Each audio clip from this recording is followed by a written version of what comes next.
gusta servir también al Señor. Así que 1 Timoteo 3, sin más preámbulos, vamos ahí al pasaje. Imagino que ya lo tenemos medio de memoria, porque estamos ya hace un buen tiempo estudiando. 1 Timoteo 3, versículo 1 al 7, lo leemos rápidamente, acompáñenme ustedes con la lectura de sus Biblias. Dice así la palabra de Dios. Palabra fiel. Si alguno anhela obispado, buena obra desea. Pero es necesario que el obispo sea irreprensible, marido de una sola mujer, sobrio, prudente, decoroso, hospedador, apto para enseñar, no dado al vino, no pendenciero, no codicioso de ganancias deshonestas, sino amable, apacible, no avaro, que gobierne bien su casa, que tenga a sus hijos en sujeción con toda honestidad. Pues el que no sabe gobernar su propia casa, ¿cómo cuidará de la iglesia de Dios? No un neófito, no sea que envaneciéndose caiga en la condenación del diablo.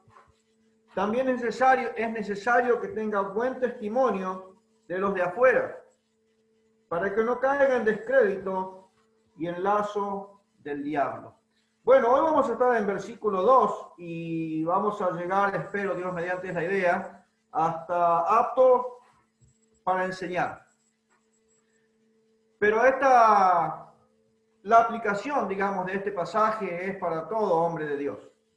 Específicamente aquí Pablo está hablando a Timoteo como un obispo y cómo él tenía que tener en cuenta ciertas cualidades que hacían irreprensible a un obispo, a un verdadero maestro. Debemos recordar que la iglesia donde Timoteo estaba pastoreando estaba amenazada por la falsa doctrina. En algunos casos los falsos maestros estaban dentro de la iglesia, como en el caso de la epístola de Judas, por ejemplo. En otros casos estaban tratando de introducir sus herejías dentro de la comunidad cristiana. Había muchas personas que decían ser maestros que no eran verdaderos maestros. Sí, había mucho pecado, había mucha inmoralidad, había mucho error, había mucho engaño, etc. Es muy parecido a lo que pasa en nuestro tiempo. Por eso es tan importante tener en cuenta estas cualidades que hacen a un hombre espiritual. El carácter de un hombre espiritual lo definen estas cualidades que vamos a estudiar en esta tarde. Personalmente, creo yo que el requisito acá es irreprensible. Y todas las demás cualidades sostienen esa irreprensibilidad. Hay un ejemplo de irreprensibilidad en la Biblia que a mí me encanta estudiar su vida. Hay muchos ejemplos realmente. Cuando uno piensa en el hombre bienaventurado del Salmo 1, por ejemplo, podríamos hablar de un hombre irreprensible. Cuando usted agarra el libro de Job y lee los primeros versículos del libro de Job, podríamos hablar de un hombre irreprensible. Pero creo que el ejemplo más contundente de irreprensibilidad lo encontramos en el libro de Daniel y precisamente el profeta Daniel. Miren conmigo un poquito, brevemente nada más, Daniel capítulo 6, porque eso es irreprensible. La idea de la palabra irreprensible es alguien que no puede ser agarrado a nada, que no puede ser acusado de nada, y si es acusado, no es verdad lo que se está diciendo de él, no hay forma de comprobar eso. Daniel capítulo 6, versículos 1 al 5, dice: pareció bien a Darío constituir sobre el reino 120 sátrapas que gobernasen en todo el reino, y sobre ellos 3 gobernadores, de los cuales Daniel era uno, a quienes estos sátrapas diesen cuenta, para que el rey no fuese perjudicado. Pero Daniel mismo era superior a estos sátrapas y gobernadores, porque había en él un espíritu superior, y el rey pensó en ponerlo sobre todo el reino. Entonces los gobernadores y sátrapas buscaban ocasión para acusar a Daniel en lo relacionado al reino. Y escuchen lo que dice luego el versículo 4. mas no podían hallar ocasión alguna o falta, porque él era fiel, y ningún vicio ni falta fue hallado en él. Eso es irreprensible. No hay nada de qué acusarle. Es imposible acusarle. Pero miren lo que dice el versículo 5. Entonces dijeron aquellos hombres, y presta atención, no hallaremos contra este Daniel ocasión alguna para acusarle, si no la hallamos contra él en relación contra la ley de su Dios. Y bueno, después traman todo lo que hacen perversamente. Daniel está orando, va al pozo de los leones. Pero acá en estos versículos tenemos gráficamente definido en práctica lo que es irreprensible. No había de qué acusarlo. No había manera.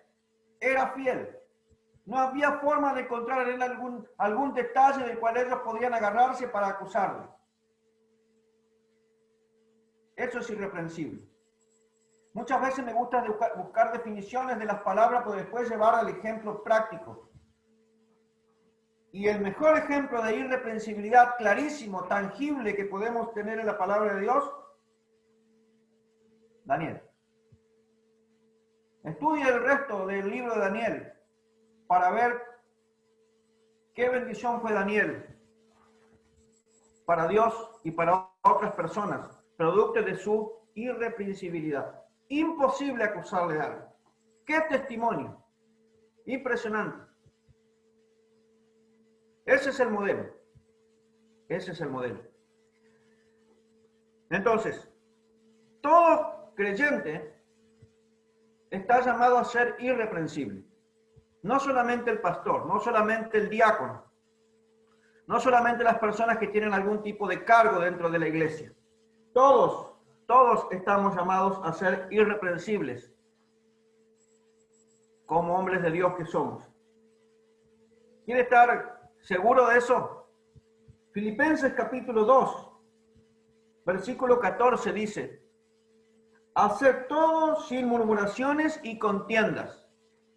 Y acá Pablo no está hablando a líderes solamente. Está hablando a líderes porque cuando comienza el capítulo 1 dice con los obispos y diáconos, pero también está hablando a toda la congregación.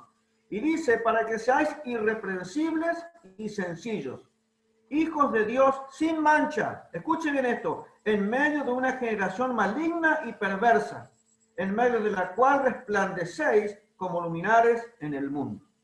¿Ves? Todos estamos llamados a ser irreprensibles. Entonces, quería tocar brevemente el requisito para luego hablar un poquito de las otras cualidades que sostienen a esa irreprensibilidad. Y todas estas deben estar. Si falta una de estas, ya no somos irreprensibles. Ya no somos imposibles de acusar, sin razón. Vamos a mirar esas cualidades. Algunas vamos a pasar así un poquito rápido, lamento tener que hacerlo así, pero quiero llegar a apto para enseñar, porque eso es lo que más me interesa enfatizar en esta tarde. Porque se ha instalado en la iglesia cristiana ya hace mucho tiempo la idea de la influencia de productos embriagantes. Pero aquí Pablo la usa en manera metafórica para comunicar la cualidad de cuidadoso o con la mente despejada. Los ancianos y todo hombre de Dios siempre deben estar en capacidad de pensar con claridad y con sano juicio. Repito, los ancianos y todo hombre de Dios siempre deben estar en la capacidad de pensar con claridad y con sano juicio. Un hombre sobrio es también un hombre controlado por el Espíritu Santo. ¿Recuerdan Efesios capítulo 5, versículo 18? Donde dice, no os embriaguéis con vino, antes bien, ser llenos del Espíritu Santo. O sea, ser controlados por el Espíritu Santo. Y después habla de todas las responsabilidades que demuestran que las personas, que los creyentes son controlados por el Espíritu Santo. Entonces, sobrios, estar en capacidad de pensar claramente, con sano juicio.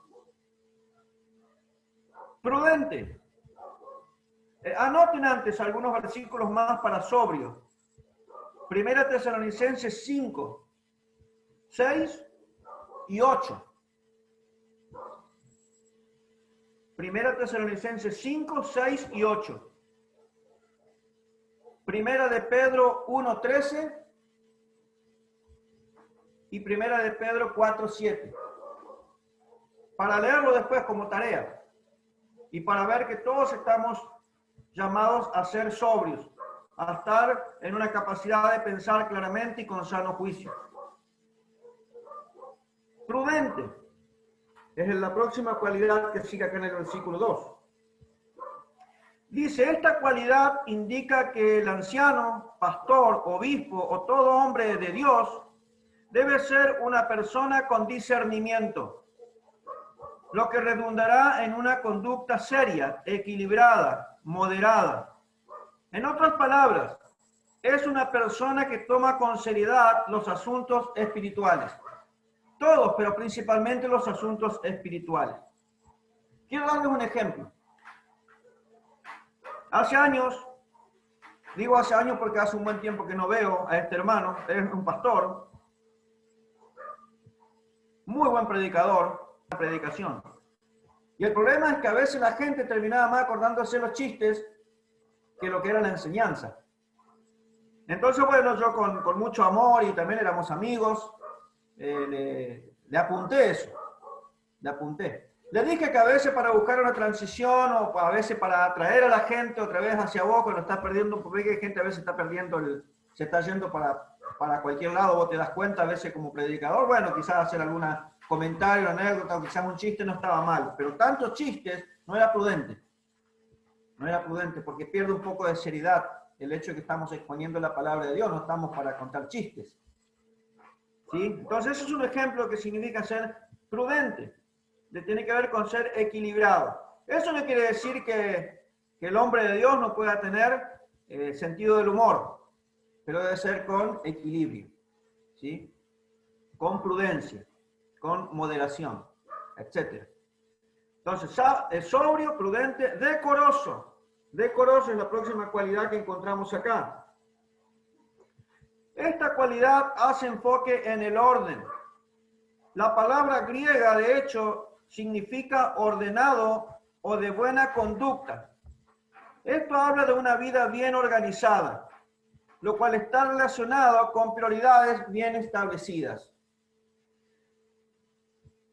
Cuando llegué a conocer al Señor Jesucristo como mi Salvador y después me fui inmiscuyendo un poco en los asuntos de la iglesia, que ya fui miembro y todo de la iglesia bautista misionera en Don Torcuato, una de las cosas que me llamó poderosamente la atención de la iglesia era la organización que había en la iglesia.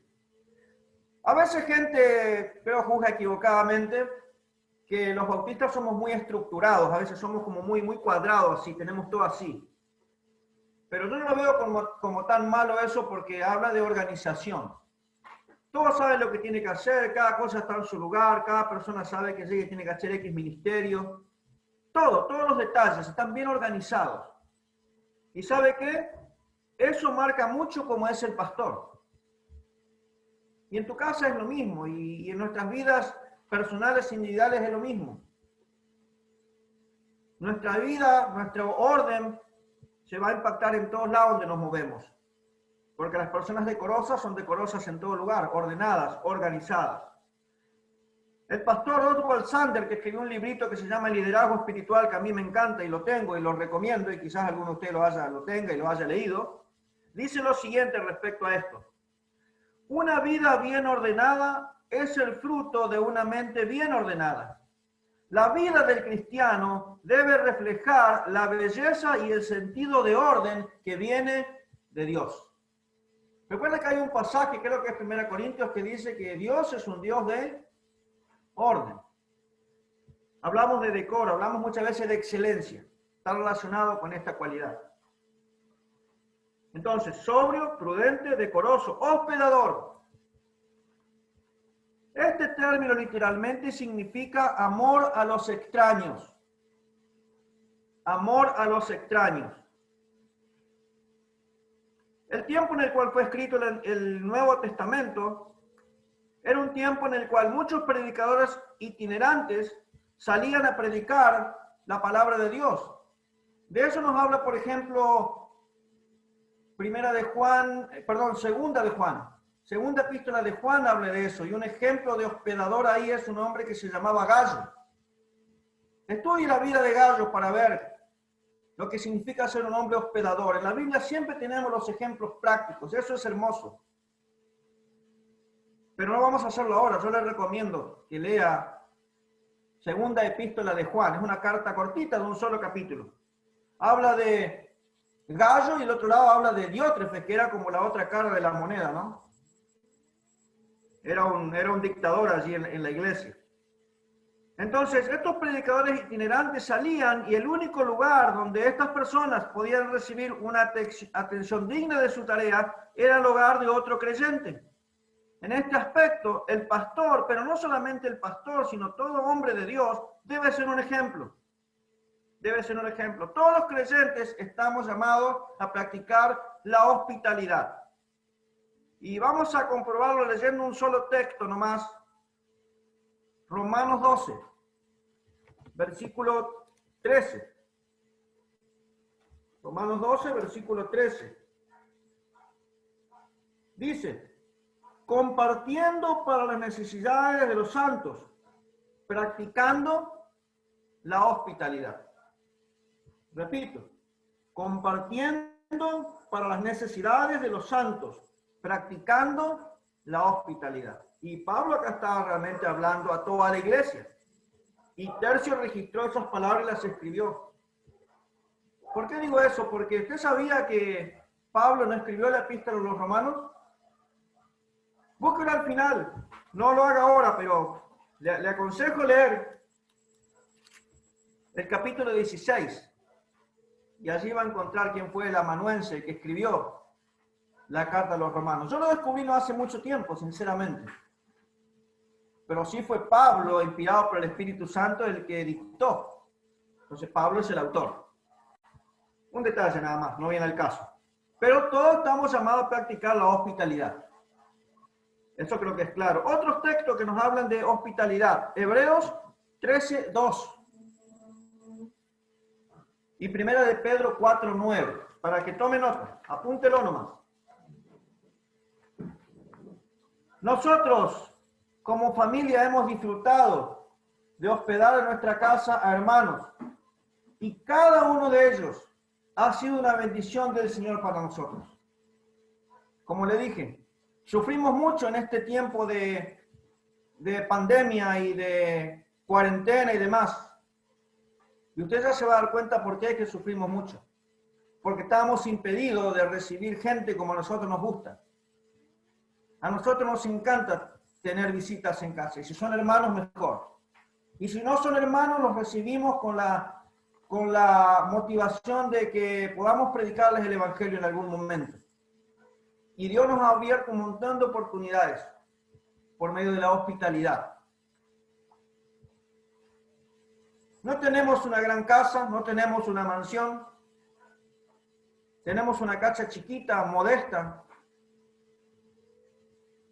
Pero nos encanta recibir gente, porque queremos compartirle lo más importante, más allá de la casa y de la comodidad y demás, que tratamos de que sea lo mejor, queremos en lo largo poder compartir el Evangelio. Y ustedes, hermanos, algunos que han venido, Luciano ha venido en algunas oportunidades, él es como un hijo nuestro aquí cuando está en Buenos Aires, es un hijo más.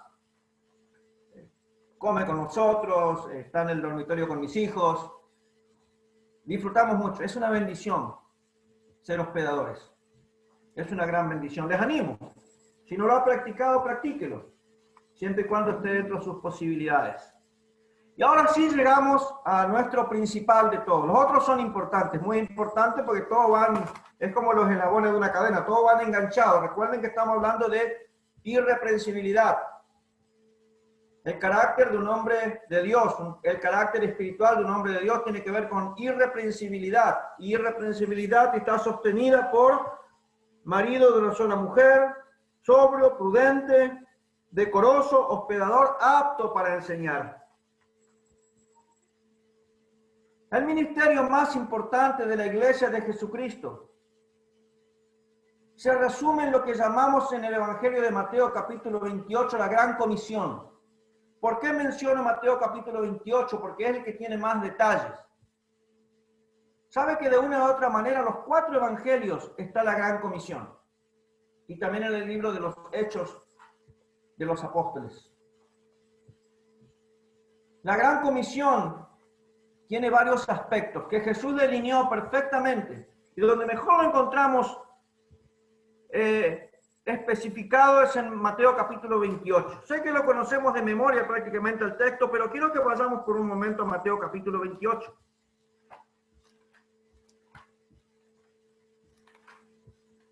Dice así, versículo 18. Mateo 28, versículo 18. Y Jesús se acercó y les habló diciendo, toda potestad me es dada en el cielo y en la tierra. Por tanto, id y haced discípulos a todas las naciones, bautizándolos en el nombre del Padre y del Hijo y del Espíritu Santo, enseñándoles que guarden todas las cosas que yo os he mandado. Y he aquí, yo estoy con vosotros todos los días hasta el fin del mundo. Amén. Entonces, ¿cuál es el ministerio más importante o el ministerio de la iglesia? Hacer discípulos. Ese es el mandato acá. Ahora, el hacer discípulos tiene varios elementos o factores o facetas o como queramos llamarlo. La idea de ir y comunicar el evangelio, ¿sí?, a todas las naciones. Es implícito que allí las personas responden al evangelio, algunas de ellas creen y entonces se los bautizan en nombre del Padre, del Hijo y del Espíritu Santo. Pero no queda allí. Luego viene lo que tiene que ver con apto para enseñar. Enseñándoles que guarden todas las cosas que os he mandado. Todas las cosas. ¿Dónde está todo lo que Jesús nos ha mandado? En su palabra. En la Biblia. De Génesis a Apocalipsis. Todo. Allí tenemos lo que Jesús nos ha mandado a enseñar a las personas. Otra vez, Jesús está hablando aquí a sus discípulos, los que llegarían a ser sus 12 apóstoles, pero esto lo hacemos extensivo a todo creyente. Y vamos a ver al final, en una forma de aplicación, que todos estamos llamados a ser aptos para enseñar. Ahora, una definición básica del término apto es alguien idóneo, hábil, competente y aprobado a propósito para hacer algo. Repito la definición, lo más básico que lo pude encontrar. Alguien idóneo, hábil, competente y aprobado a propósito para hacer algo. Esa es la definición académica, teórica.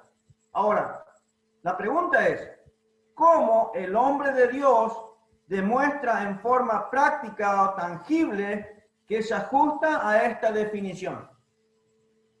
¿Cómo un hombre de Dios demuestra en forma práctica, tangible, que se ajusta a esta definición? O sea, que es idóneo, que es hábil, que es competente y aprobado. Bueno, vamos a ver las implicaciones, vamos a ver todo lo que envuelve ser alguien apto para enseñar. Y vamos a ver que no voy a empezar por lo académico en sí, eso va a llegar después. No vamos a estar hablando acá del seminario y demás, yo estoy de acuerdo con eso, los paraeclesiásticos son buenas herramientas para preparar mejor al hombre de Dios. Pero no vamos a empezar con esa parte, eso va a estar implícito más abajo después. Vamos a 1 Timoteo capítulo 1, versículo 2. Vamos a estar mucho en otros pasajes de 1, 2 de Timoteo, algo de Tito, que son las epístolas pastorales. Sí, quería informarle que en 2 minutos se corta la sesión y después volvemos a ingresar. Volvemos a ingresar, dale, tengo todos los códigos acá anotaditos, así que entramos enseguida. Listo. Bueno, vamos a la primera, vamos hasta donde nos dé el tiempo, aprovechemos los 2 minutos. 1 Timoteo, capítulo 1, versículo 2.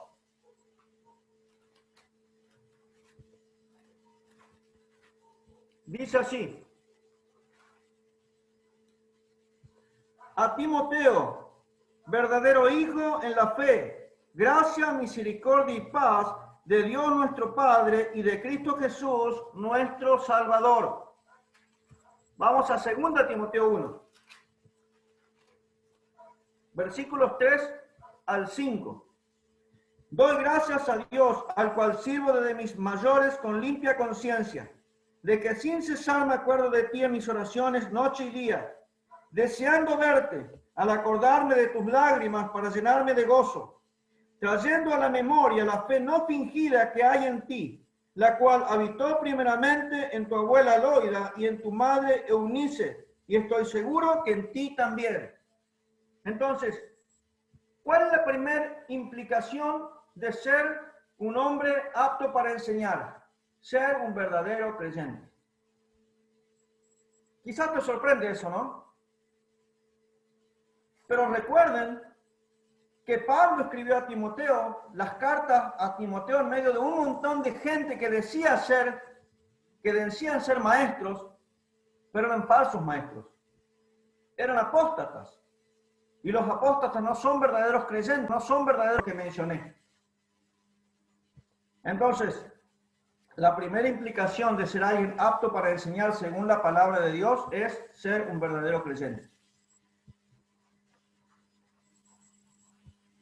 Segundo, vamos a 1 Timoteo 5, versículo 22. Dice así: no impongas las manos con ligereza, ni participes en pecados ajenos. Consérvate puro. 2 Timoteo 2, 20 al 22.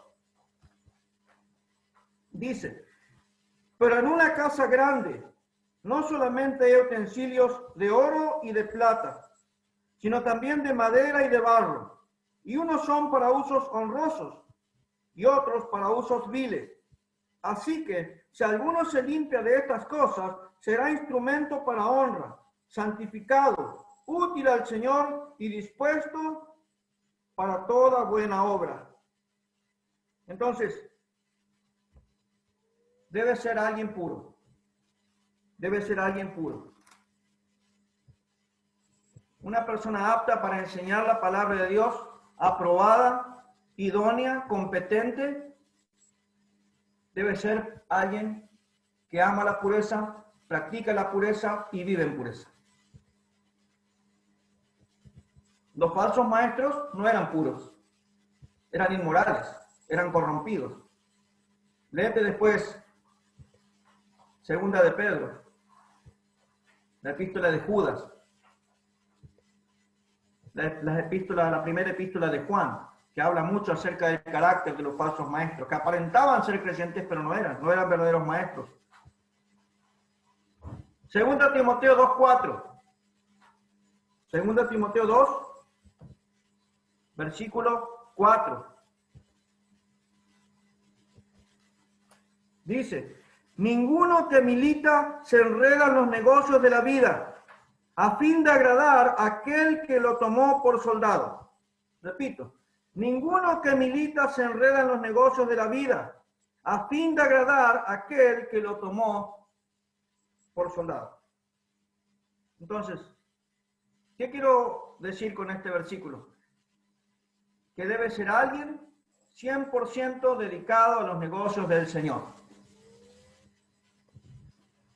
A veces me dicen: ¿puede un creyente participar en la política? O más bien, a veces, ¿puede un pastor participar en la política? Y yo digo definitivamente no. Yo creo que la manera en la cual el pastor y cualquier creyente básicamente participa en política es cuando se establece la fecha para los comicios y votamos. Y tratamos de aconsejar a las personas cómo votar. Si podemos decir bíblicamente, es bien complicado eso, pero a veces damos algún tipo de enseñanza al respecto. Yo digo, si vos crees que vas a participar en política, entonces probablemente Dios no te llamó a ser un pastor. Entonces, quiero enfatizar eso usando 2 Timoteo 2:4. Hay otros versículos también. Por ejemplo, 1 Timoteo 1, versículo 18. A ver. Dice, este mandamiento, hijo Timoteo, te encargo, para que conforme a las profecías que se hicieron antes en cuanto a ti, milites por ellas la buena milicia. ¿Qué tenía que hacer Timoteo? Básicamente cumplir con su ministerio, ser un pastor, enseñar la palabra de Dios. No podía involucrarse en otros asuntos de la vida. Hay un reconocido pastor que hace de pastor y a la vez hace de showman. Sí, predica los domingos en su iglesia y después hace todo un programa de show, de chistes durante las noches en un programa de televisión. Saque sus conclusiones. ¿Cómo pega eso con 2 Timoteo 2:4? Porque aparte de enseñar, tiene que ver con prepararte, con pasar tiempo en oración. Enseñar implica otras cosas también. No es simplemente preparar el sermón y pararte el domingo y predicar. O preparar la lección que vas a dar a un grupo de hombres, etc. Entonces debe ser alguien 100% dedicado a los negocios del Señor. Y por supuesto, eso tiene que ver con la enseñanza. Otra implicación, que hace a un hombre de Dios apto para enseñar, competente, idóneo, aprobado, etc. 2 Timoteo 1:8. 2 Timoteo 1:8. Dice, por tanto, no te avergüences de dar testimonio de nuestro Señor, ni de mí, preso suyo, sino participa de las aflicciones por el Evangelio, según el poder de Dios. Versículo 12, 2 Timoteo 1:12. Por lo cual, asimismo padezco esto, pero no me avergüenzo, porque yo sé a quién he creído, y estoy seguro que es poderoso para guardar mi depósito para aquel día. Bueno, ese es Pablo hablando de sus tribulaciones, de sus dificultades, de su padecimiento. 2 Timoteo 2:3. Dice, tú pues sufre penalidades como buen soldado de Jesucristo.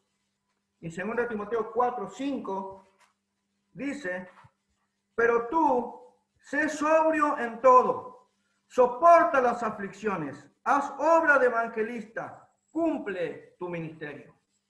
Entonces, debe ser alguien dispuesto a sufrir por el Señor y por su palabra. Porque cuando enseñas la verdad de la palabra de Dios, chocas contra la corriente del mundo. Aún a veces con hermanos. Entonces debe estar dispuesto a sufrir penalidades, a sufrir aflicciones. Para mucha gente, y yo igualmente no creo que es así, porque es solo por la gracia de Dios que estamos donde estamos, yo soy el mejor pastor de sus vidas cuando llegan a nuestras iglesias. ¡Ay, pastor! Eso es impresionante. Yo no me la creo, ¿eh? No me la creo.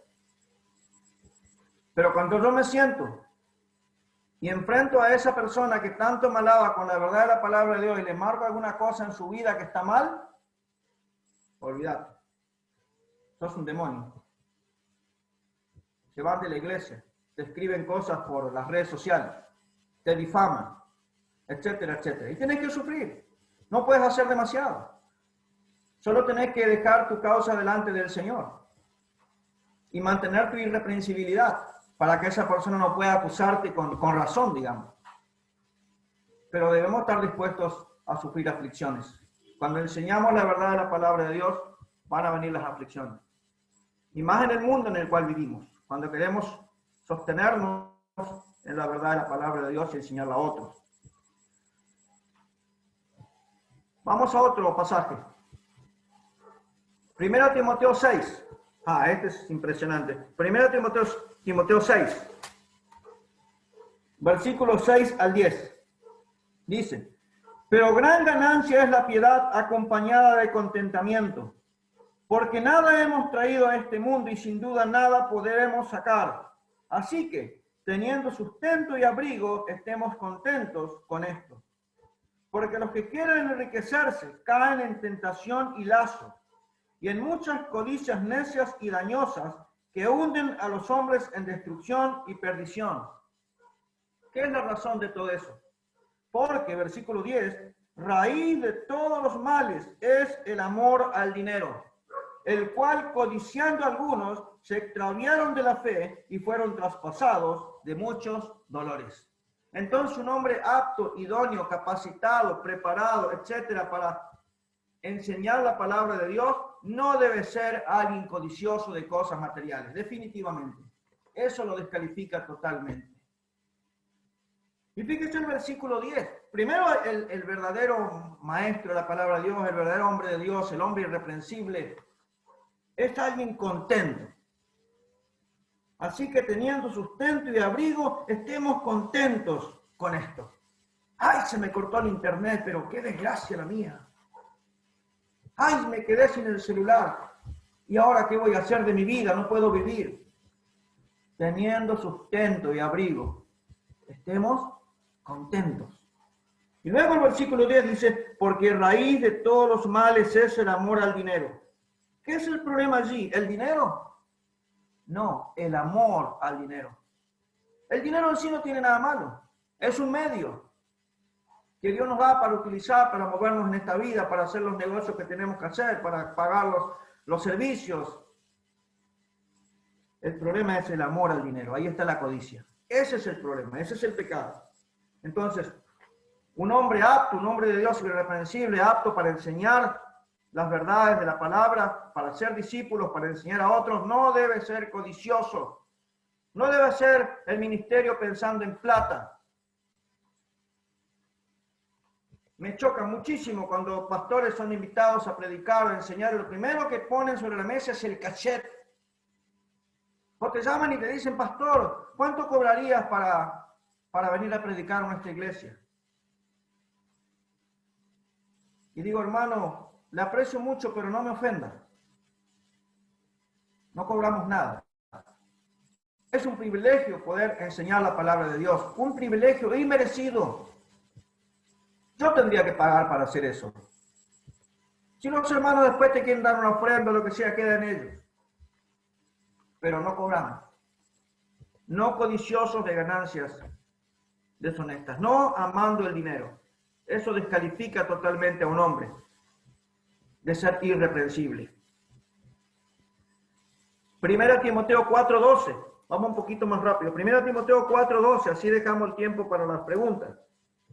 Dice, ninguno tenga en poco tu juventud, sino sé ejemplo de los creyentes, en palabra, conducta, amor, espíritu, fe y pureza. Vamos a Tito capítulo 2, versículos 6 y 7. Dice, exhorta a sí mismo a los jóvenes a que sean prudentes, presentándote tú en todo como ejemplo de buenas obras, en la enseñanza mostrando integridad, seriedad, etcétera, etcétera. Entonces, ser ejemplo. La persona apta para enseñar la palabra de Dios debe ser un ejemplo a los demás.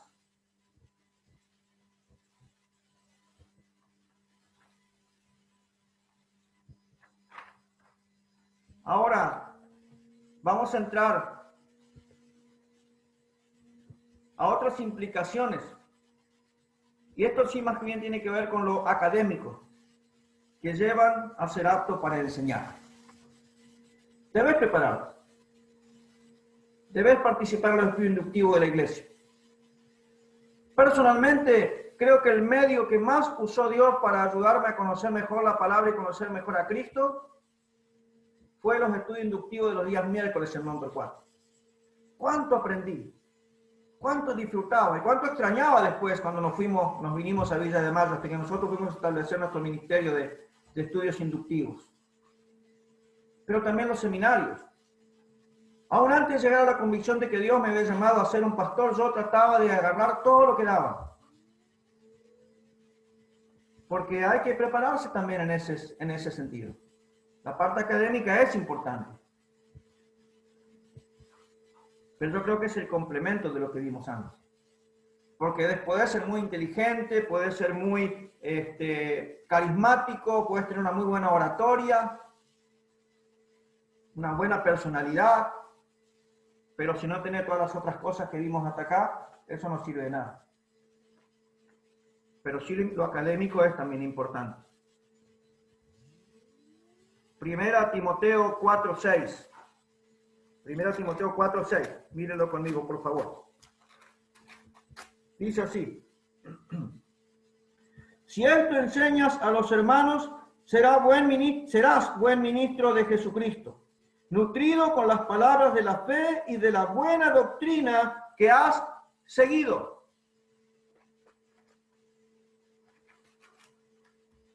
Segunda Timoteo 1:13. Dice: retén la forma de las sanas palabras que de mí oíste, en la fe y amor que es en Cristo Jesús. Y uno más. Tito capítulo 1, versículo 9. Dice, está hablando de también acá de los requisitos para el obispo, o las cualidades del obispo, y dice, versículo 9, retenedor de la palabra fiel, tal como ha sido enseñada, para que también pueda exhortar con sana enseñanza y convencer a los que contradicen. Bueno, sana enseñanza, sana doctrina. ¿Cómo vas a enseñar sana doctrina? Bueno, aprendiendo lo que es sana doctrina, nutriéndote primero de lo que es la sana doctrina, para que después lo puedes enseñar a otros. Y eso sí tiene que ver con lo académico. Eso sí tiene que ver con nuestra preparación en un seminario, con los estudios inductivos, o con un estudio personal que a veces los pastores damos a los hombres o los hermanos de la iglesia que están muy interesados en aprender ciertas doctrinas. Cada iglesia tiene su forma de dar este tipo de enseñanzas específicas. Entonces, enseña sana doctrina y nunca hace concesiones respecto a esta. Se mantiene firme desde que conoce a Cristo hasta que se va con el Señor. Eso es lo que Pablo le dijo al joven pastor Timoteo. En 2 Timoteo capítulo 4 encontramos esta solemne exhortación. Lo leo rápidamente. Dice así: te encarezco delante de Dios y del Señor Jesucristo, que juzgará a los vivos y a los muertos en su manifestación y en su reino, que prediques la palabra, que instes a tiempo y fuera de tiempo, redarguye, reprende, exhorta con toda paciencia y doctrina. ¿Por qué? Porque vendrá tiempo cuando no sufrirán la sana doctrina, sino que teniendo comezón de oír, se amontonarán maestros conformes a sus propias concupiscencias, y apartarán de la verdad el oído y se volverán a las fábulas. Pero tú, sé sobrio, soporta las aflicciones, haz obra de evangelista, cumple tu ministerio. Mantenete firme, haz lo que vos tenés que hacer. Enseñá la sana doctrina, aunque la gente le moleste. No le rasque los oídos a la gente con cosas lindas nomás. Predica toda la palabra. Haz tu ministerio. Entonces, alguien que enseña sana doctrina. Segunda Timoteo capítulo 2, versículo 15. Dice, procura con diligencia presentarte a Dios aprobado, como obrero que no tiene de qué avergonzarse, que usa bien la palabra de verdad. Como obrero que no tiene de qué avergonzarse, que usa bien la palabra de verdad. La idea ahí es que traza bien la palabra. Y yo creo que allí está implícito tres cosas de la enseñanza. No solamente de la predicación desde el púlpito, de la enseñanza en general. En primer lugar, interpretación. Eso es hermenéutica. Segundo lugar, homilética. Cómo estructurar un argumento bien ordenado para que la gente pueda entender lo que estás enseñando. Para que la gente pueda sacarse diciendo, hoy entendí que la palabra de Dios nos enseñó esto. Por ejemplo, para los maridos, ¿cómo amar a mi esposa? ¿Qué son las implicaciones? Desarrollamos el argumento. Entonces, interpretación, eso es hermenéutica. Homilética es cómo armar el argumento para desarrollarlo después. Y la aplicación, cómo ayudar a la gente a llevar eso a la vida práctica. O como algunos dicen, la implementación. ¿Cómo implementar en la práctica esa enseñanza que estás dando? Entonces eso tiene que ver con obrero aprobado delante de Dios y que no tiene de qué avergonzarse, que usa bien la palabra de verdad. Prepárese para enseñar la palabra de Dios. Es muy serio. Así va a ser un devocional de 5 minutos. A veces te dicen, pastor, vamos a tener una reunión así y queremos que nos comparta la palabra 5 minutos. Es difícil. Igual hay que prepararlo. Uno dice, bueno, voy a leer Salmo 1 y con un par de palabritas ya está, 5 minutos. No, prepárese. Debe usar bien, trazar bien, ¿sí? La palabra de verdad, la Biblia, la enseñanza de la sana doctrina. Segunda Timoteo 2, versículo 23 al 25, al 26, 23 al 26, dice, pero desecha las cuestiones necias e insensatas, sabiendo que engendran contiendas, porque el siervo del Señor no debe ser contencioso, sino amable para con todos, apto para enseñar, sufrido, que con mansedumbre corrija a los que se oponen, por si quizás Dios les conceda que se arrepientan para conocer la verdad y escapen del lazo del diablo, en que están cautivos a voluntad de él. Entonces, ¿cómo debe ser el siervo apto para enseñar? No debe ser un peleador, no debe ser un contencioso, no debe ser alguien que busca todo el tiempo debates. No, dice que debe ser amable para con todos. Para los que aprenden enseguida, para los que aceptan lo que enseñan, para los que por ahí contradicen un poquito, o dudan, o tienen sus cuestionamientos. Bueno, tenemos que tener amabilidad, debemos estar dispuestos a sufrir a veces, ser mansos, ¿sí? Cualidades que hacen a alguien irreprensible y apto para enseñar. De hecho, vivimos en un mundo, como dije varias veces, que se opone totalmente a la verdad de la palabra de Dios. Y cuando hablamos principalmente con inconversos, tenemos que pensar que ellos están cegados. Y debemos ser amables. Decir la verdad, sin escatimar nada, pero decirla también con amor. Como yo digo, no es solamente lo que decimos, sino cómo lo decimos. Las dos cosas son importantes. Para que Dios la use, y dice que ore la vida de las personas. Entonces acá está hablando más bien del carácter moral, de la amabilidad, de la mansedumbre, de la paciencia, del amor, etcétera, etcétera. Segunda Timoteo 2.2. Último. Segunda Timoteo 2.2. Dice, lo que has oído de mí ante muchos testigos, esto encarga a hombres fieles que sean idóneos para enseñar también a otros.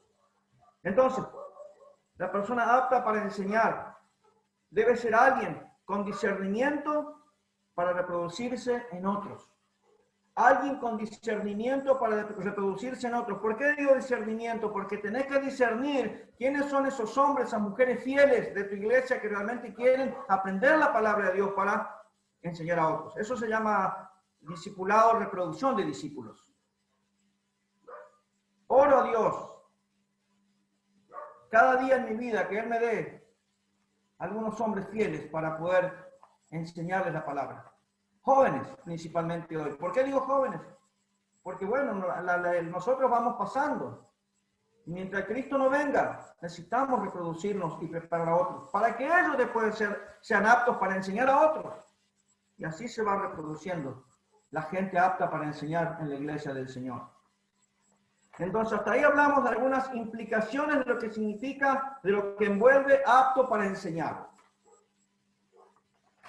Ahora, estamos llegando casi al final. Cuando hablamos de enseñar, viene siempre en nuestra mente la predicación desde el púlpito o la enseñanza pública. Pero la enseñanza abarca mucho más que eso. De ahí que todo hombre cristiano, en mayor o menor medida, está llamado a ser un maestro. Por lo tanto, debe ser apto para enseñar. La Biblia habla bastante sobre esto. Yo quiero solo un pasaje del Antiguo Testamento que es bien conocido. Está en Deuteronomio capítulo 6. Deuteronomio capítulo 6, versículos 6 al 9. Dice, Dios dice esto. Y estas palabras que yo te mando hoy estarán sobre tu corazón, y las repetirás a tus hijos, y hablarás de ellas estando en tu casa y andando por el camino, y al acostarte, y cuando te levantes, y las atarás como una señal en tu mano, y estarán como frontales entre tus ojos, y las escribirás en los postes de tu casa y en tus puertas. ¿Quién es el que tiene que enseñar acá? El Padre. El Padre, porque el versículo 7 dice, y la repetirás a tus hijos. Entonces, obvio que el Padre es el que tiene que enseñar a sus hijos. Anote, Proverbios 1, 8 y 9. Proverbios 22, 6. Este es bien conocido y muchos lo tienen como de memoria. Instruya al niño en su camino y aun cuando fuere viejo no se apartará de él. Efesios 6, 4. Efesios 6, 4. Eso ya estamos en el Nuevo Testamento. Lo leo nomás, Efesios 6, 4, pero anótelo y después estúdielo más en profundidad, porque acá no nos da el tiempo. Ya tenemos que ir terminando. Efesios 6, versículo 4. Y vosotros, padres, no provoquéis a ira a vuestros hijos, sino criadlos en disciplina y amonestación del Señor. Y eso tiene que ver con enseñanza, con instrucción, disciplina, amonestación. Usamos la palabra de Dios para hacer ese ministerio en la vida de nuestros hijos. Dos textos. 1 Corintios 14.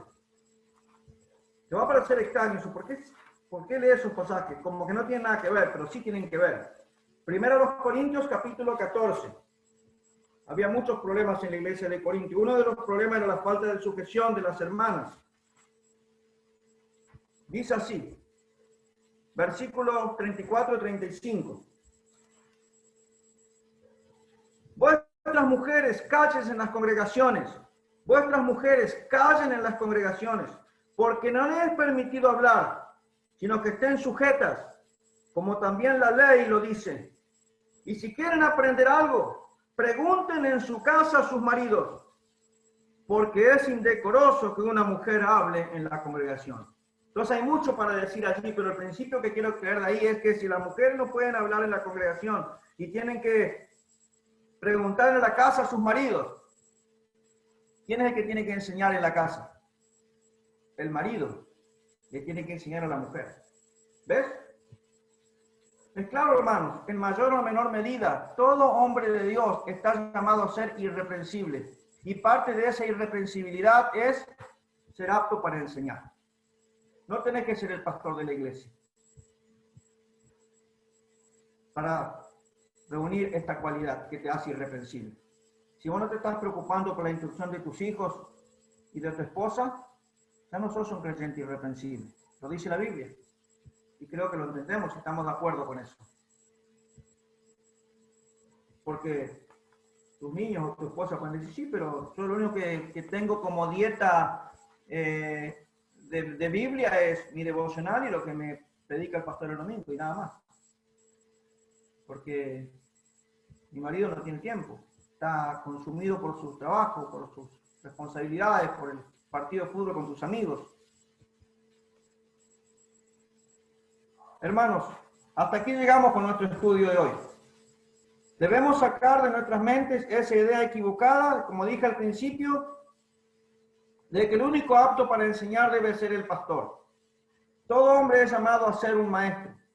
Iglesias fuertes son el fruto de familias fuertes.